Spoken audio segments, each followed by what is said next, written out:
Okay, this section is going to be a little longer for recording, in part because the author gives some examples which, though well-intentioned, I think can be a little confusing. So I've left those in, but I put in other ones in the hopes of making it clearer for you. So first he starts with a sample space, and he has what's called a tree diagram. On the left-hand side you see C, which means correct, I, which means incorrect, and this is for what can happen if you're taking a pop quiz with 3 questions.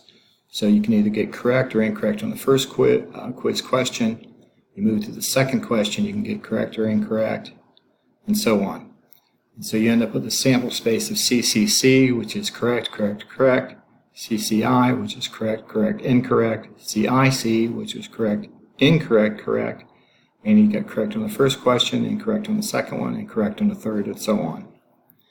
I find this a little confusing, so I'll put in something shortly which hopefully will make it better. So event is a subset of that sample space. Let's go back and look at it. Sample space is at the bottom. You'll see it's all of these things here.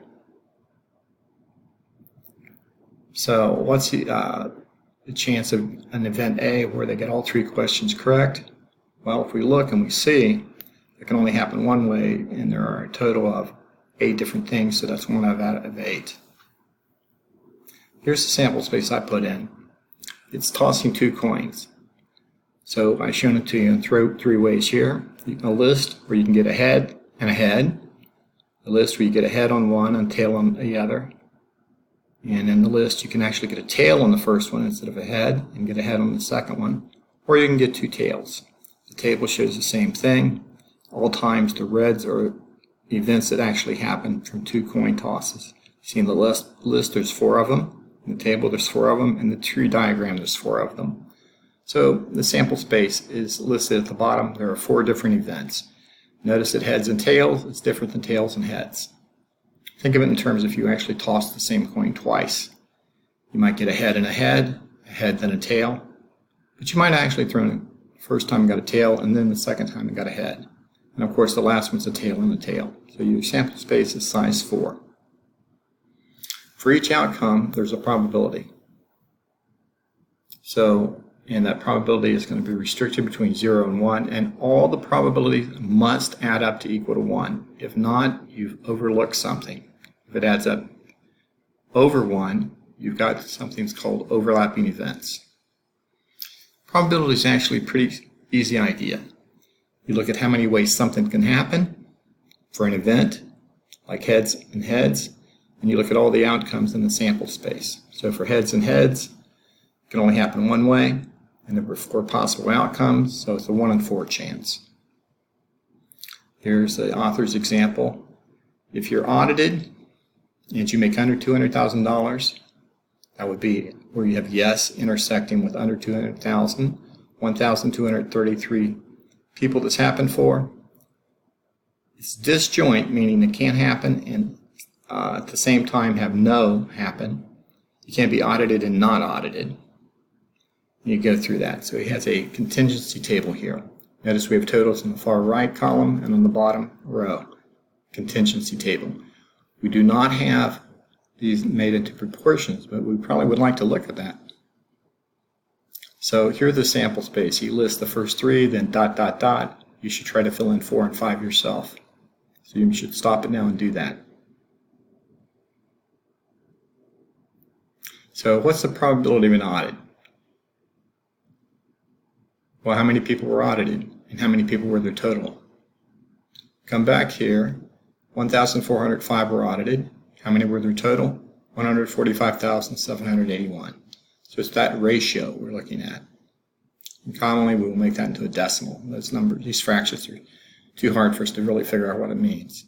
What's the probability of the return showing an income of more than $1 million? Well, again, it's going to be out of the total number, which is 145,781. Let's go back and see. So over $1 million. That's the bottom one.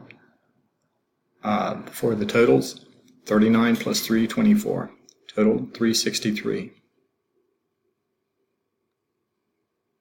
Now here's an example of a sample space with a deck of cards. Ace through 10, Jack, Queen, King. That's a total of 13. For hearts, for aces, through king again for diamonds, and then for spades and for clubs. Total of 52 cards here.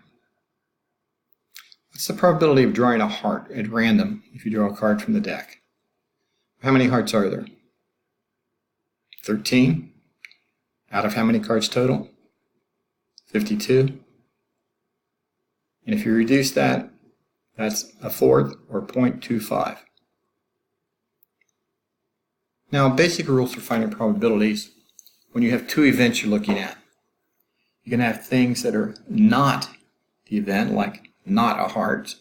That's called the complement. Things that are in one event and they're in another event, there's an intersection.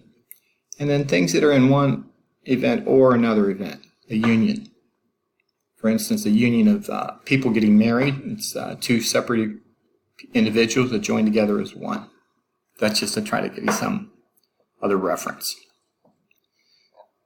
So we have a complement that's denoted a lot of times with the AC, but you should also know that it's denoted with this tilde, A, tilde, and a single quote mark. They all mean the same thing. They mean complement. And we'll give an example of that in a second. But we use it many times because it makes calculating probability easier. If we can calculate the probability of A, it's simple to calculate the probability of A's complement. It's simply 1 minus the probability of A. So we use it in a practical manner. And we have the union here showing where there's a overlap between A and B, just a pictorial representation. That's on the right, and then the intersection is just the things that's in common to both of them. Like you and a friend may be interested in different things, but you may have a shared interest in movies.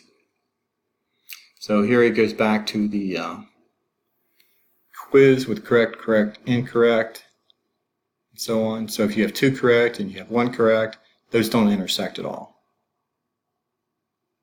And what's shown in the rest of there? All the other possibilities. CCC is all correct. I is all incorrect. So this big box is showing everything that can happen. Notice that there are 8 things in there total.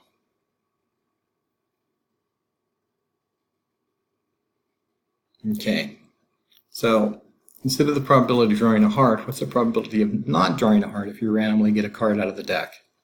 Well, one way is to count up the things that are not hearts, but you can also say it's the probability of drawing a heart subtracted from 1, which is 0.75 or 3/4.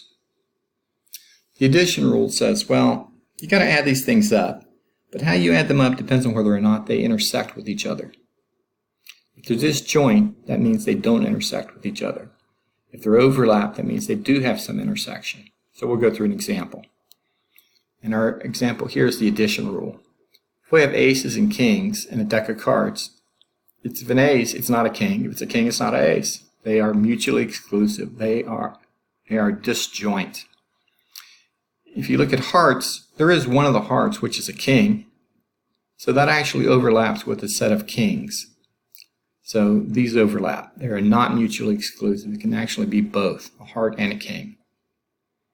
So when they're disjoint, we look at the one on the left as an example and say, well, there's 8 things you could pick. If you wanted to pick a card and you were good if it was either an ace or a king, maybe win some prize. There's 8 ways of doing that out of 52 cards. And we reduce that by dividing the top and bottom by 4, and we get 2 out of 13. On the other hand, we look at an overlapping case. So maybe we win some prize if we pull a card and it's a heart or a king. What's our probability? Well, you've got 13 out of 52 ways of drawing a heart, and 4 out of 52 ways of drawing a king, but there's an overlap of 1. You've counted that king twice, so we have to subtract it. So that's what the subtraction is about. 13 plus 4 is 17, minus 1 is 16, 16 out of 52, and it reduces to 4 out of 13. So what's the probability of a union? I'm going to actually page through this, and you can stop it and see, do some practice yourself. Multiplication rule, well, that's a pretty good one to understand. What's the probability of getting a 6 twice in a row? Well, the probability of getting a 6 if you roll a die is 1 out of 6. Let's do it for a 5 instead. The probability of getting a 5 is 1 out of 6. And the probability of getting a 5 again is another 1 out of 6. But you multiplied it together, and it turns out in order to roll 2 5s in a row, you only have a chance 1 in 36 times. Remember, that's long term. If you roll these just like 20 times, 40 times, 50, it doesn't always happen at all. But if you did this like 5,000 times, you would expect these numbers to be pretty close. So how about your probability of guessing? How many ways were there of getting all 3 correct? Only 1. And that may mean you have to guess right the first time. And you see, I think it's 5 options like multiple choice. So that's 1 out of 5. That's the 0.2. Then you'd have to do that again, and you have to do it again. So that means you have a 8,000th chance. That means if you did it 1,000 times, you would actually get all correct 8 times. Not very good odds. That's why we study. Okay, it comes back here for probabilities for each one. And you see certain things have higher probabilities than others. And you should again look at this, give some thought to it, not just quickly glance and move on. So stop the video, watch, think about it. Now all these probability share have added up to 0.104. And that means there are at least 2 questions correctly. It means you could get 3 correct, you could get the first 2 correct and the last one wrong. You could get the middle one incorrect, the other 2 correct. You could get the first one wrong and the last 2 correct. And those are all your possibilities of getting 2 correct and also getting 3 correct. So you got about a 10% chance if you guess. So in practice, events are not independent.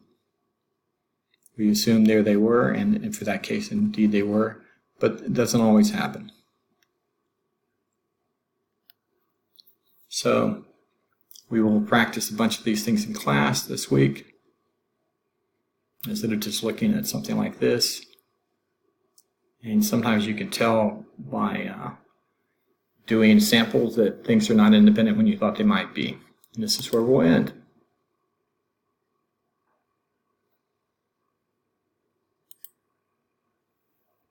Sorry, I'm trying to get this thing, and my cursor is not showing. There we go.